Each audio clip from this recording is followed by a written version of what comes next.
Halo, assalamualaikum warahmatullahi wabarakatuh. Bismillahirrahmanirrahim. Alhamdulillah. Alhamdulillahilladzi arsala rasulahu bil huda wa dinil haqq liyuzhirahu 'ala dinihi wa kafa bi syahida. Asyhadu an la ilaha illallah wa asyhadu anna Muhammadar rasulullah ma ba'du. Rabbi shrah li sadri wa yassir li amri wa hlul 'uqdatam min lisani yafqahu qawli. Allahumma sholli ala sayyidina Muhammad wa ala sayyidina Muhammad kama shallaita ala sayyidina Ibrahim wa ala sayyidina Ibrahim wa barik ala sayyidina Muhammad wa ala sayyidina Muhammad kama barakta ala sayyidina Ibrahim wa ala sayyidina Ibrahim fil alamin innaka Hamidum Majid. Ya, baiklah teman-teman semuanya, para penonton semua ya. Kali ini saya ingin menjelaskan mengenai konversi agama ya, dan bagaimana perspektif konversi agama dalam perspektif Islam ya. Nah, sebelumnya kita lihat dulu apa itu konversi. Nah, kata konversi ini sering sekali sebenarnya digunakan dalam dunia pendidikan ya teman-teman ya. Dalam dunia pendidikan ini ada istilahnya konversi, terutama yang sedang ingin studi lanjut ya, dari level D3 ke S1 itu misalnya ada namanya konversi ya. Nah, sebagaimana dalam dalam dunia pendidikan ya, konversi itu seperti memasukkan ya, lalu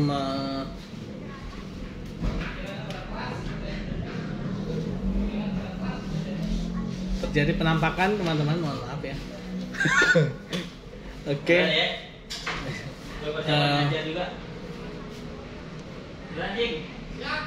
Jadi kalau konversi itu tadi yang memasukkan atau dia ada yang dihilangkan, ya, ada yang dipertahankan. Ya. Nah, jadi kalau konversi dalam agama, nah ini harus kita telaah lebih dalam, terutama apalagi kalau dalam perspektif Islam ya, kita jangan sampai salah ya dalam menempatkan agama Islam ini ya. Jangan sampai yang nanti ya ketika dikurangkan itu malah yang dari sisi perspektif agama Islamnya gitu kan. Jangan sampai terjadi seperti itu ya teman-teman ya. Nah, kalau dalam dunia pendidikan ya tadi ya, seperti melanjutkan dari D3 ke S1 itu kan istilahnya konversi. Nah, di situ tuh ada istilahnya itu ya, kalau dalam dunia pendidikan itu ada mata kuliah yang dipertahankan ya, yang diakui, ada mata kuliah yang tidak diakui kan. Nah, begitu pula dalam konversi agama ya. Nah, yang harus dihilangkan itu adalah yang tidak sesuai dengan agama teman-teman ya. Nah, hal ini yang dilakukan oleh para sahabat Rasulullah SAW dahulu ya. Jadi mereka itu sebenarnya sudah ada budaya-budaya jahiliyah juga gitu sebelum Islam ya, sebelum Rasulullah SAW itu mendakwahkan agama Islam gitu ya. Dan bahkan ada sebuah perkataan ya, sebuah kalimat ya, itu yang sangat fenomenal ya. Terutama nih ya, ini sebenarnya klarifikasi bagi orang-orang yang menganggap bahwa Islam itu adalah budaya Arab ya. Nah, ini hati-hati ya. Ada yang bilang Islam itu adalah budaya Arab, atau ini deh yang paling yang paling kelihatan itu biasanya kalau dari sisi pakaian itu kan yang perempuan ya, jilbab gitu ya. Ada yang bilang jilbab itu adalah budaya Arab. Nah, ini ya harus diklarifikasi di perkataan-perkataan seperti ini ya. Kenapa? Karena setelah dilihat sejarah ya dari kebudayaan Arab itu sendiri, kalau kita baca buku sejarah Nabi Muhammad SAW, Sirah Nabawiyah ya, maka kita akan ketahui bahwa ternyata terutama ya dari sisi pakaian, yaitu bagi yang perempuan itu jilbab gitu ya, itu bukanlah budaya Arab. Itu adalah memang benar-benar perintah dari Allah Subhanahu wa taala kepada kaum muslimah ya. Nah, lalu bagaimana budaya Arab itu sendiri. Nah, ada sebuah kalimat tadi ya yang diutarakan oleh sahabat yang salah. Jadi mereka mengatakan kami meninggalkan budaya kami, ya, kami meninggalkan budaya kami yang tidak sesuai dengan Islam. Jadi artinya memang mereka itu meninggalkan budaya mereka gitu teman-teman ya. Nah, mereka meninggalkan budaya mereka yang tidak sesuai dengan Islam. Nah, justru itulah yang menghantarkan mereka ketika itu ya dari kaum yang terbelakang ya, yang jahiliyah itu menjadi kaum yang memimpin peradaban dunia ketika itu. Nah, justru mereka menjadi kaum yang memimpin peradaban dunia. Nah, ini harus kita garis bawahi ya teman-teman ya. Sering sekali ya atas nama budaya, atas nama adat istiadat, ya, atas nama apalagi kearifan lokal gitu ya. Ini menjebak ya istilah-istilah ini ya. Padahal ya, bisa jadi itu ada pembodohan ya. Misalkan contoh, mohon maaf nih ya, yang di daerah-daerah timur sana ya kan biasanya mereka memakai baju yang mungkin terbuka dan bahkan bisa jadi tidak berpakaian. Nah, ini menurut saya ini harus segera diberikan edukasi gitu ya. Diberikan edukasi, diberikan pencerahan kepada mereka ya. Nah, oleh karena itulah dakwah Islam di sana itu ya teman-teman ya. Itu dakwahnya itu bukan langsung suruh sholat teman-teman ya. Tapi dakwahnya itu adalah suruh mandi, dikasih sabun mandi ya. Kenapa? Karena memang pada saat itu mereka belum teredukasi ya. Mereka itu belum diberikan pencerahan ya, apalagi pada saat awal-awal itu ya. Pada saat awal-awal dakwah di daerah-daerah timur sana ya.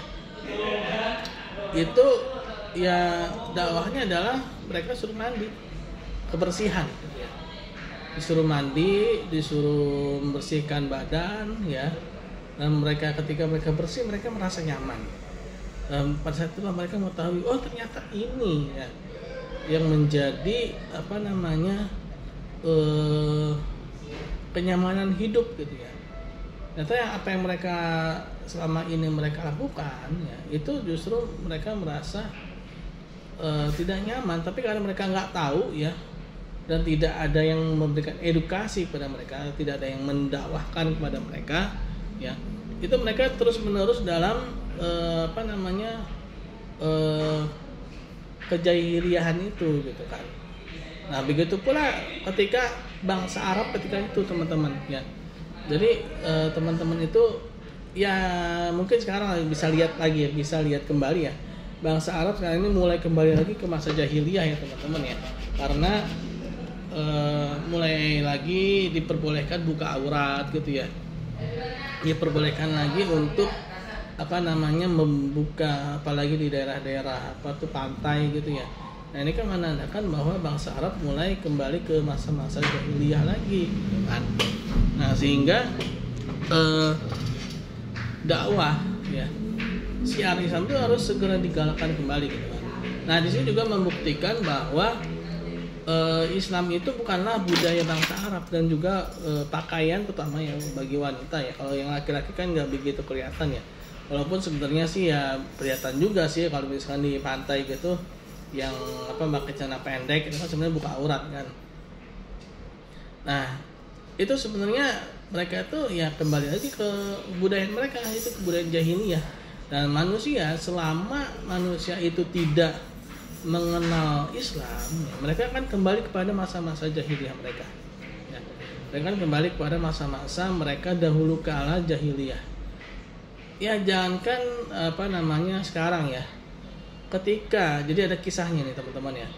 Ketika Rasulullah SAW hijrah ke Madinah, itu kan bangsa Madinah itu kan dari suku Aus dan Khazraj ya. Jadi ini jahiliyahnya ini dua suku ini sering berperang ya. Nah, pada suatu saat ya ada seorang Yahudi yang memprovokasi ya. yang memprovokasi kedua suku ini. Ternyata mereka terprovokasi, akhirnya mereka hampir saja berperang. Alhamdulillahnya Rasulullah SAW ketika itu mengetahui dan langsung mencegah ya. Dan ada satu kalimat ya yang yang sangat mengguncang hati ya. Rasulullah itu mengatakan, apakah kalian kembali ke masa jahiliyah kalian, sedangkan aku ya Nabi ya masih berada di tengah-tengah kalian ya. Artinya apa? Mereka itu kembali mengkonversi, tapi konversinya ini adalah Islamnya yang dihilangkan gitu loh ya. Harusnya kan ketika mengkonversi ini kan jahiliyahnya yang dihilangkan gitu ya. Nah, dalam mengkonversi ini yang menjadi pokoknya itu adalah Islamnya. Jadi kalau misalkan ada yang cocok, budaya yang cocok dengan Islam, maka itu lebur gitu ya. Kalau misalkan ada yang nggak cocok dengan Islam, maka itu yang harus dihancurkan, ya harus dihilangkan, ya karena bisa menghambat kemajuan peradaban, ya kemajuan peradaban. Kenapa? Karena ya sejarah sudah membuktikan lah bagaimana dulu bangsa Arab itu yang begitu jahiliyah terbelakang ya, walaupun menjahiliyah mereka itu menjahiliyah dalam masalah ketuhanan. Dari jahiliyah masalah ketuhanan itu akhirnya mereka terbawa-bawa ya sampai ke jahiliyah ke segala bidang gitu ya. Kenapa? Karena mereka ketika melihat bangsa lain ya seperti bangsa Romawi, bangsa Persia ya, itu mereka melihat wah ini sesuatu yang luar biasa gitu, sesuatu yang istilah itu mungkin teknologi modern lah gitu ya kalau istilah sekarangnya itu. Nah akhirnya mereka membuat-buat gitu kan, seperti berhala-berhala gitu ya. Kalau dulu tuh masih ada berhala-berhala fisik gitu kan, seperti patung-patung gitu ya. Tapi kalau sekarang udah jarang ya patung ya. Nah mereka mengkonversi ya, dulu tuh mereka tuh mengkonversi orang-orang Arab jahiliyah itu, mereka mengkonversi. Tapi yang mereka konversikan itu adalah ajaran Nabi Ibrahim alaihissalam dan Nabi Ismail alaihissalam. Artinya mereka justru menghilangkan dan mereka menambah-nambahkan ya ibadah-ibadah yang dulu itu dilakukan oleh Nabi Ibrahim alaihissalam dan Nabi Ismail alaihissalam ya. Salah satunya adalah teman-teman tuh bisa baca di buku Sirah Nabawiyahnya Dr. Ramadan Al-Buti ya. Di situ orang-orang Arab jahiliyah itu mengubah-ubah kalimat talbiyah ya. Kalimat talbiyah itu ketika naik haji itu ya, labbaik Allahumma labbaik, labbaik la syarika laka labbaik, innal hamda ya. Nah, itu ada tambahannya ya. Nah, jadi tambahannya itu tidak ada sekutu bagimu kecuali yang engkau. Jadi tambahannya itu yang engkau kehendaki gitu ya. Nah, ini adalah konversi ya. Ini adalah konversi. Nah, justru inilah yang seharusnya dihilangkan gitu ya, bukan ditambahkan begitu ya, karena agama Islam itu adalah agama yang sempurna ya, sebagaimana di dalam Quran surat Al-Maidah ya, surat Al-Maidah Allah Subhanahu wa taala berfirman, Al-Maidah ayat 2, al-yawma akmaltu lakum dinakum waraditu lakum Islam madinah ya. Sesungguhnya pada hari ini telah aku sempurnakan bagimu agamamu dan telah aku cukupkan ridho ya, dan aku telah ridhoi Islam sebagai agama bagimu ya. Artinya ketika turun ayat itu ya, maka Islam itu sudah sempurna, sudah lengkap, sudah tidak perlu lagi ada tambahan-tambahan. Adapun kalau misalkan ada ya dari kebudayaan, dari adat istiadat itu harus dilihat. Nah, misalkan sopan santun gitu. Nah, ini kan sesuai ya kan dengan ajaran agama Islam. Nah, maka sopan santun itu ya, tata krama itu dia menjadi masuk ya. Nah, dia menjadi satu kesatuan dalam agama Islam ya. Nah, terus apa lagi ya? Tata krama segala macam ya, itu juga merupakan satu kesatuan ya, satu kesatuan dalam agama Islam, sehingga tidak lagi dibutuhkan adanya istilah-istilah misalkan Islam moderat lah, atau mungkin Islam Islam ini Islam itu gitu ya. Karena agama Islam itu adalah agama yang sudah sempurna teman-teman ya. yang sudah lengkap gitu ya, yang sudah Allah Subhanahu wa taala persiapkan ya, itu tidak butuh lagi adanya tambahan-tambahan. Nah, jadi istilah konversi di sini adalah menghilangkan yang tidak sesuai dengan ajaran agama Islam ya. Nah, jadi jangan sampai salah ya, jangan sampai salah dalam memilih dan memilah, dan juga jangan sampai salah dalam menghilangkan dan yang dihilangkan yang mana menjadi pokoknya, yang mana menjadi temanya itu ya. Jangan sampai malah ketukar, yang harus jadi tema malah yang menjadi tema adalah yang dihilangkan gitu ya, sehingga malah jadi kehilangan temanya itu sendiri gitu ya, ketika salah dalam mengkonversi.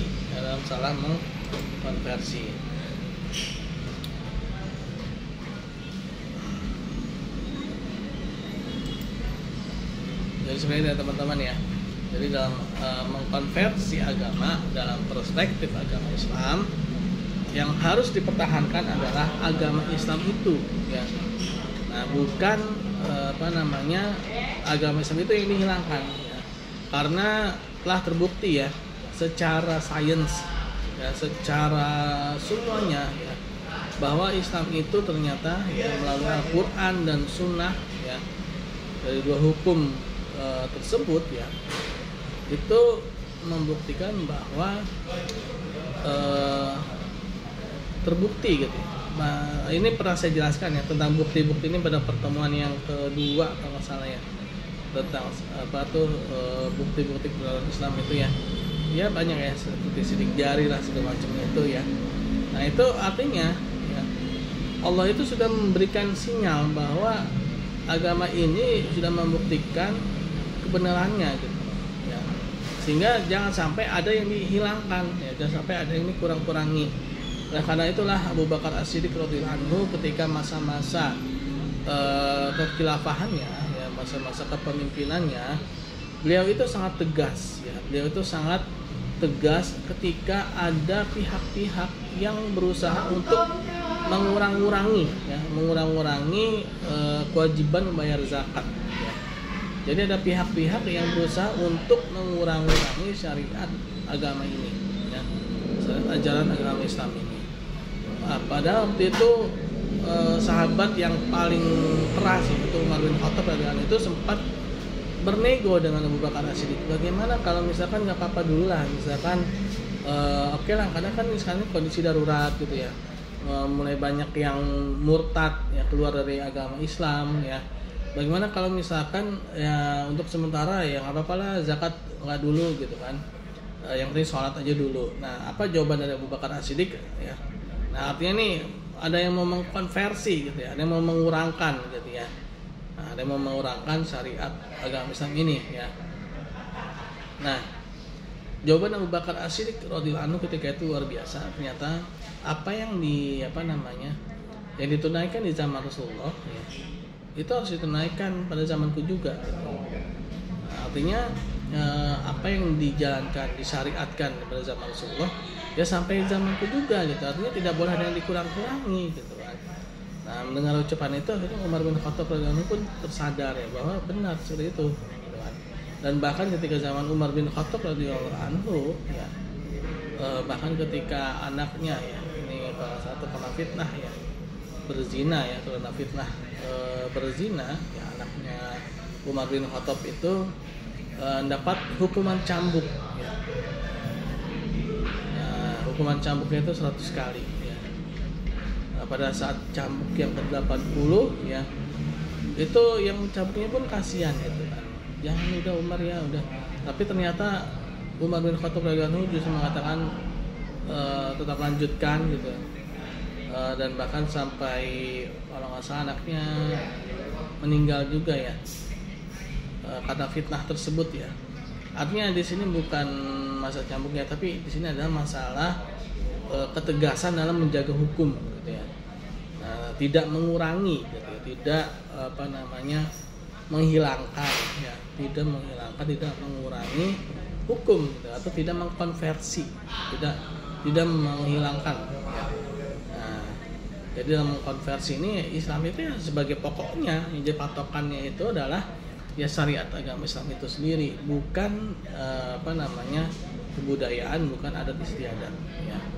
Nah, justru disinilah yang harus kita pahami ya sebagai seorang muslim ya. Sebagai seorang muslim maka kita harus sadari dan harus ketahui bahwa agama Islam ini adalah agama yang sempurna, agama yang telah Allah Subhanahu wa taala lengkap ya, berikan semuanya ya, kelengkapannya ini. Nah, tinggal yang lainnya itu menyesuaikan dengan Islam ya. Itu menyesuaikan dengan Islam. Kalau misalkan nggak sesuai ya harus dihilangkan ya, harus sesuai dengan Islam ya. Karena yakinlah itu pasti mudorot gitu ya. Pasti itu adalah suatu kemudorotan. Misalkan nih ya tentang berpakaian, yang paling santer tuh pakaian, terutama kaum wanita ya. Itu sering sekali ya berpakaian terbuka itu selalu dikaitkan dengan modernisasi gitu ya. Berpakaian terbuka itu selalu dikatakan sebagai puncak modernisasi. Nah, ibaratnya ya gitulah zaman gitu ya. Nah, saya sering katakan ya teman-teman ya, kalau patokannya itu adalah pakaian ya, semakin terbuka itu dikatakan semakin modern ya, maka hewanlah yang menempati posisi paling atas, paling modern ya, kalau keterbukaan pakaian itu dianggap sebagai tolok ukur modernisasi atau modernitas itu ya. Ya berarti hewan yang paling juara. Kenapa? Karena hewan tidak berpakaian ya. Dan bahkan hewan sekalipun ada bulu-bulunya gitu yang menutupi tubuhnya gitu kan. Nah, ini manusia ya langsung kulit ya, nggak ada bulu-bulu tebal seperti hewan yang menutupi tubuhnya ya. Ya wajiblah kita menutup aurat gitu kan. Wajiblah kita tidak menampakkan aurat kita gitu kan. Karena kalau kita menampakkan aurat dan kita jadikan sebagai patokan modernisasi, maka hewanlah yang paling pantas menempati posisi tertinggi ya, karena hewan itu tidak berpakaian gitu ya. Nah, jadi seperti itu teman-teman ya. Jadi tolak ukurnya itu yang jadi pokoknya itu adalah agama. Yang lain menyesuaikan dengan agama ya. Nah, walaupun ada dalil ya dalam Quran surat Al-Baqarah mengatakan la ikraha fid din ya, tidak ada paksaan dalam agama. Ya bukan berarti agamanya itu yang dihilangkan, bukan, justru itu ada kelanjutan ayatnya. La ikraha fid din qad tabayyana rusdu min al-ghayy wa may yakfur bit taguti wa yu'min billahi faqad istamsa la ikraha fid din qad tabayyana rusdi ya. Tidak ada paksaan dalam agama ya, sesungguhnya telah jelas ya petunjuk ya. Jadi ada kelanjutannya, jangan hanya pada terpatok pada tidak ada paksaan dalam agama. Maksudnya memang dalam memasuki agama sebenarnya tidak ada paksaan, tapi sudah jelas yang benar ya, sudah jelas. Ini kita ini udah tahu ya kan, secara analisa saintifik ya, secara sains ya, agama Islam ini ternyata paling benar, emang benar gitu ya, banyak bukti-buktinya ya. Nah, udah jelas kayak gitu ya, istilahnya nggak usah nanya lagi lah gitu ya, orang udah bener kok ya, apa nanya-nanya lagi gitu kan. Nah, jadi memang nggak ada paksaan agama, tapi udah bener kok, ngapain juga ragu gitu kan, ngapain juga ragu, orang udah jelas gitu. Nah, jadi seperti itu ya. Jadi dalam menafsirkan, dalam membaca ya ayat-ayat Al-Quran itu ya harus jelas, jangan dipotong-potong ya, yang bisa memberikan penafsiran yang salah ya. Nah, jadi seperti itu teman-teman ya. Dalam konversi agama, dalam perspektif agama Islam ini adalah konversinya itu adalah konversi yang menyesuaikan dengan Islam ya, bukan Islam yang menyesuaikan, tapi mereka yang menyesuaikan dengan Islam ya. Nah, jadi seperti itu ya. Oke, mungkin itu ya sedikit penjelasan mengenai konversi ya dalam agama Islam ya. Semoga kita menjadi umat Islam ya sampai akhir zaman nanti, amin ya rabbal alamin, dan kita diakui sebagai umat Rasulullah SAW ya, dan kita tetap teguh ya dalam agama Islam ini sampai akhir hayat nanti ya. Karena begitu banyaknya godaan-godaan ya teman-teman ya, luar biasa ya. Semoga Allah Subhanahu wa taala meneguhkan hati-hati kita ya. Oke, mungkin itu saja. Terima kasih atas perhatiannya. Assalamualaikum warahmatullahi wabarakatuh. Subhanakallahumma bihamdi, subhanakallahumma wa bihamdika, asyhadu alla ilaha illa anta, astaghfiruka wa atubu ilaik.